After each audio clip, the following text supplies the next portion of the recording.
Bakit ninanginuwak ang munting prinsesa sa maulang gabing yun?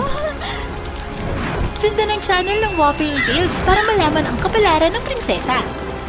Matapos mawala ang prinsesa, sabik na hinanap ng buong kaharian ng munting prinsesa. Kamahalan, nakahanap ako ng inabanto ng sanggol. Itong balat na bulaklak. Anak ko talaga siya.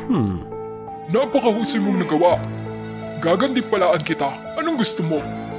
Gusto ko lang humingi ng pahintulot mo na magtrabaho sa kastilyo, kamahalan. Mula ngayon, ang aking anak ay mamumuhay ng marangya at pasagana. Siya palang dumukot sa tunay na prinsesa.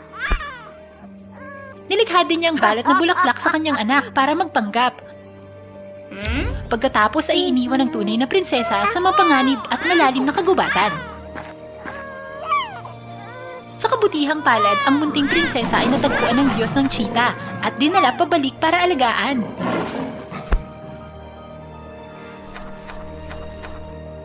Lumaki siya ng malakas at malusog dahil sa gatas ng Diyos ng Cheetah, na parang isang leon sa bawat araw.